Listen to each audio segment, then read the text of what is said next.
6 நாட்கள் அமைதி போராட்டம் கலவரமாக மாறியது எப்படி? 6 நாட்களும் நண்பனாக இருந்த போலீஸ் விரோதியாக மாறியது எப்படி? போலீஸ் ஏன் வீடு, ஆட்டோ, காரு என அவர்களே கொளுத்த வேண்டும்? போலீஸ் மீது கல்லால் தாக்கியது யார்? போலீசாரே ஆட்டோ, வீடு என கொளுத்தியது போல போலீசாரே ஆட்கள் தயார் செய்து கல்லால் அடிக்க செய்தார்களா? பொதுமக்கள் மீது அத்துமீறலும் பொது சொத்துக்களை சேதமாக்கவும் போலீசாருக்கு உத்தரவு விட்டது யார்?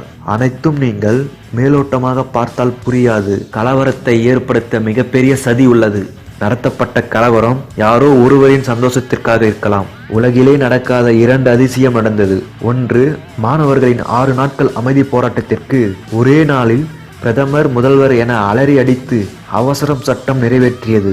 உலகிலே மிகப்பெரிய வெற்றி இது. எல்லா நாடுகளிலும் பொதுமக்களையும் பொது சொத்துக்களையும் காப்பது காவலர்கள். போலீசாரே ஆட்டோ, வீடு என ஒவ்வொன்றையும் கொளுத்தும் வீடியோ பெரும் பரபரப்பை ஏற்படுத்தியுள்ளது.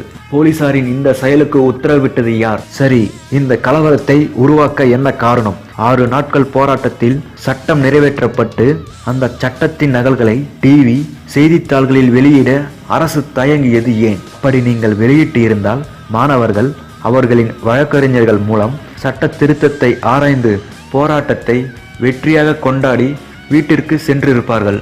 சட்ட திருத்தம் செய்த அவசர சட்டத்தின் ஆதாரத்தை நீங்கள் யாருக்குமே வெளியிடவில்லை. இதுதான் மாணவர்களுக்கு நீங்கள் வைத்த முதல் ஆப்பு. 23 திங்கட்கிழமை என்பதால் 6 நாட்கள் உணவு, தண்ணீர் என எதையும் சரியாக சாப்பிடாமல் இருந்த இதை உங்களுக்கு சாதகமாக பயன்படுத்தி கொண்டு போராட்டத்தில் வெற்றி பெற்ற மாணவர்கள் மீது தாக்குதல் நடத்த திட்டமிட்டது நீங்கள் மாணவர்களுக்கு வைத்த 2வது ஆப்பு.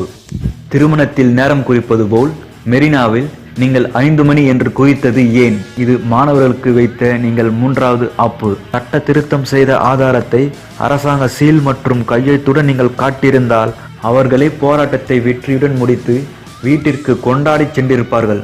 அமைதியாக போராடும் மாணவர்களுக்கு போலீசார் பாதுகாப்பு அளிக்க வேண்டும் என்று தீர்ப்பு வந்ததை ஏன் போலீசார் மறந்தார்கள்? அமைதி போராட்டம் நடத்துவது அவர்களின் தனிப்பட்ட உரிமை என்று தீர்ப்பு அளித்ததையும் ஏன் மறந்தீர்கள்? போராட்டம் வெற்றியுடன் முடிந்த நேரத்தில் நீங்கள் ஏன் புகுந்தீர்கள்? மாணவர்களை இழுத்து தள்ளியதும், தரவென இழுத்து சென்றதும், குழந்தைகள், பெண்கள் என பாராமல் விரட்டியதும் மாணவர்களுக்கு கொதிப்பை ஏற்படுத்தாதா? இப்படி ஒரு உலக சாதனை படைத்த போராட்டத்தை ஏன் அவமானப்படுத்துகிறீர்கள்? மாணவர்களை கொண்டாட வேண்டிய போலீசார் அவரை ஏன் துரத்தி அடித்தீர்கள்?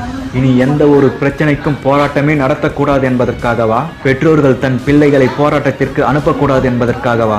அமைதி போராட்டமாக நடத்தினாலும் கடைசியில் இப்படித்தான் தண்டிக்கப்படுவீர்கள் என்பதற்காகவா? 6 நாட்கள் நண்பர்களாக இருந்த போலீசாரை தூண்டிவிட்டது யார்? வன்முறையை நடத்த உத்தரவிட்டது யார்? எங்களின் இத்தனை கேள்விக்கு பதில் சொல்ல வேண்டிய கட்டாயம் உங்களுக்கு உள்ளது. இதற்கு தீர்ப்பு இந்தியாவிலே கிடைக்கவில்லை என்றாலும் ஐநாவிற்கே சென்று போராடுவோம். இளைஞர்கள் என்ற ஒரு நேர்கோட்டில் ஒன்றிணைவோம். இந்த கலவரத்தை நடத்த போலீசாருக்கு உத்தரவு விட்ட அந்த கும்பல் யார் என்று உங்கள் கருத்துக்களை கமெண்டில் பதிவு செய்யுங்கள். உண்மை ஒரு நாள் வெளியே வரும். அதுவரை போராடுவோம்.